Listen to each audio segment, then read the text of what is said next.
समय की बात है, एक भाई और बहन रहते थे जिनका नाम था हेंजल और ग्रेटल। जब वे बहुत छोटे थे, उनकी माँ का निधन हो गया था। वे अपने पिता के साथ जंगल में एक झोपड़ी में रहते थे। उनके पिता लकड़हारा थे। वह मेहनत से कमाई करते और साथ ही बच्चों की देखभाल भी करते। कुछ साल बीत गए। काम और बच्चों की जिम्मेदारी से थककर उनके पिता ने दोबारा शादी करने का फैसला किया। लकड़हारे की नई पत्नी एक अमीर परिवार से थी और उसे यह बात बिल्कुल पसंद नहीं थी कि उन्हें गरीबों की तरह एक टूटी फूटी झोपड़ी में रहना पड़े। एक ठंडी सर्दी की रात, जब सब सोने की तैयारी कर रहे थे, हेंजल और ग्रेटल ने अपनी सौतेली माँ को अपने पिता से कहते सुना, इस सर्दी से हम कैसे निकलेंगे? हमारे पास खाने के लिए कुछ भी नहीं है। उनके पिता ने गुस्से में विरोध किया। अगर तुम इन बच्चों से पीछा नहीं छुड़ाते तो हम सब भूख से मर जाएंगे। कल हम इन्हें जंगल में ले जाएंगे और वहीं छोड़ देंगे। लेकिन सौतेली माँ ने मन बना लिया था। यह सब सुनकर ग्रेटल रोने लगी।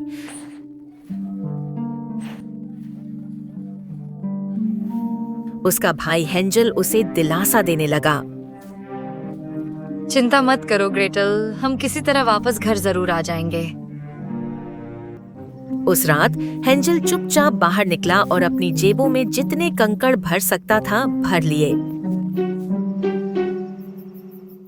सुबह वे सब जंगल की ओर चल पड़े।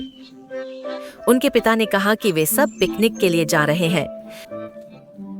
चलते समय हेंजल चुपचाप रास्ते में कंकड़ गिराता गया ताकि रास्ता याद रहे। दोपहर में उनके पिता और सौतेली माँ ने एक जगह आग जलाई और कहा कि वे थोड़ी देर में लौटेंगे। लेकिन वे जंगल में गायब हो गए। वे कभी वापस नहीं आए। जब रात होते हुई तो चारों तरफ से जंगली जानवरों की डरावनी आवाजें आने लगीं।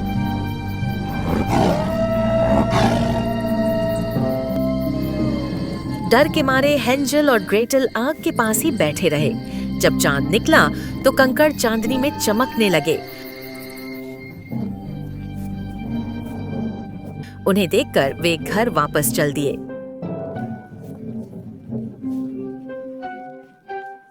बहुत अच्छा किया हेंजल, तुम तो बहुत होशियार हो। जब बच्चे वापस घर पहुंचे, उनके पिता बहुत खुश और हैरान थे।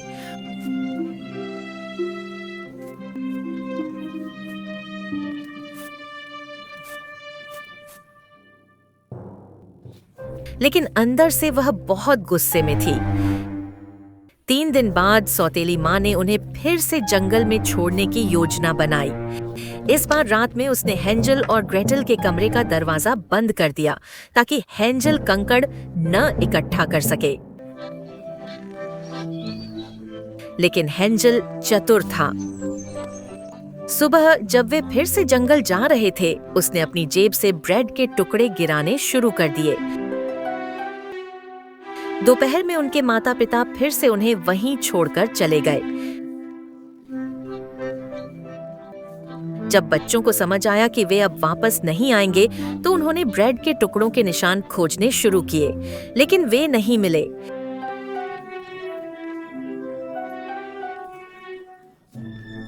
क्योंकि पक्षी उन्हें खा चुके थे।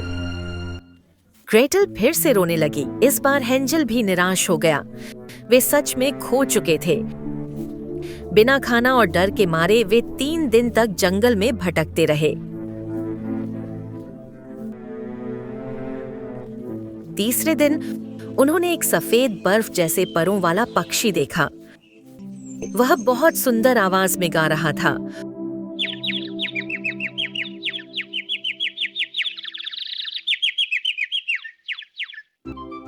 भूख भूलकर वे पक्षी के पीछे चल दिए। वह पक्षी उन्हें एक अजीब घर के पास ले गया। यह घर ब्रेड की दीवारों, केक की छत और कैंडी की खिड़कियों से बना था। चारों तरफ रंग बिरंगी क्रीम लगी थी। हेंजल और ग्रेटल अपनी आंखों पर यकीन नहीं कर पा रहे थे। वह घर बहुत स्वादिष्ट लग रहा था। वे दौड़कर घर के पास पहुंचे और जैसे ही खाने की कोशिश करने वाले थे, अंदर से एक आवाज आई। मेरे घर को कौन कुतर रहा है? उन्होंने मुड़कर देखा। दरवाजे पर एक प्यारी सी बूढ़ी औरत खड़ी थी। जब उन्होंने उसे अपनी कहानी सुनाई,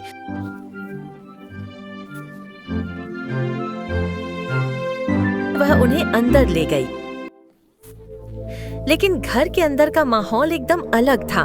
वहां अंधेरा और डरावना था, लेकिन वे इतने थके और भूखे थे कि परवाह नहीं की। बूढ़ी औरत ने उन्हें तरह तरह का खाना और मिठाइयां दी। उन्होंने खूब पेट भरकर खाया। उस रात वे सबसे नरम बिस्तर पर सोए। सुबह जब उठे तो बूढ़ी औरत गायब थी। उन्होंने घर में घूमना शुरू किया। एक गलियारे के अंत में उन्हें एक छोटा सा दरवाजा मिला। अंदर सोने और गहनों से भरे संदूक थे। जैसे ही हेंजल पास गया, उन्हें फिर वही डरावनी आवाज सुनाई दी। और तुम ये क्या कर रहे हो? उन्होंने मुड़कर देखा।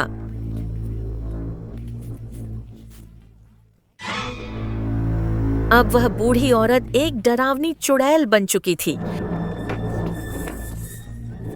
बच्चे भागने की कोशिश करने लगे, लेकिन दरवाजा बंद था। चुड़ैल ने हेंजल को बालों से पकड़कर एक पिंजरे में बंद कर दिया।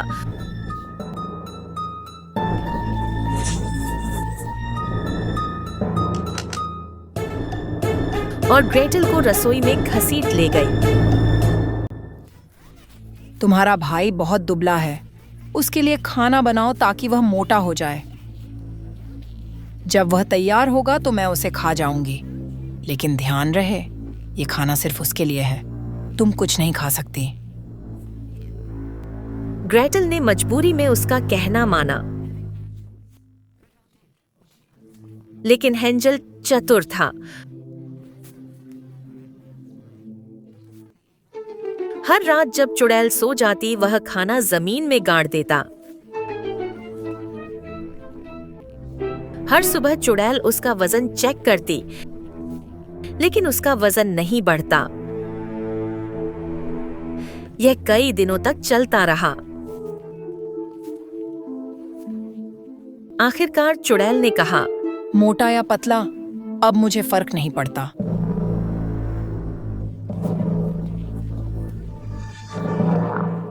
आज मैं ही हेंजल पाई बनाऊंगी। देखो आटा पका या नहीं। ग्रेटल, जो अपने भाई जितनी होशियार थी, समझ गई कि चुड़ैल उसे धकेलने वाली है। मेरा सिर अंदर नहीं जा रहा।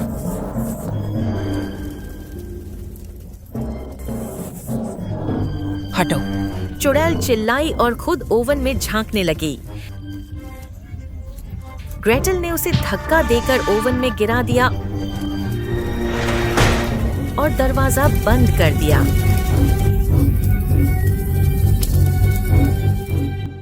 ग्रेटल ने दीवार से चाबी ली, हेंजल को आजाद किया और दोनों घर से भाग निकले। उनके पीछे चुड़ैल का घर जलकर राख हो गया। वे जंगल में भागे, लेकिन उन्हें रास्ता नहीं मालूम था। थोड़ी देर बाद वे एक नदी पर पहुंचे। एक विशाल हंस उन्हें एक एक करके पार ले गया। अचानक उन्हें आसपास की जगह पहचान में आने लगी। वे घर की ओर भागे। उनके पिता ने उन्हें देखकर खुशी से रोना शुरू कर दिया। उसने बताया कि उनकी सौतेली माँ उन्हें छोड़कर चली गई है और उसने जो कुछ किया उसके लिए वह बहुत शर्मिंदा है।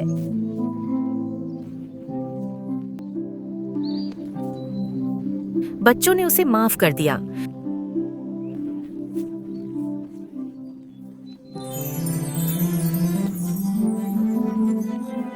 फिर उन्होंने अपनी जेब से चुड़ैल के घर से लाए हुए सोने और हीरे निकाले।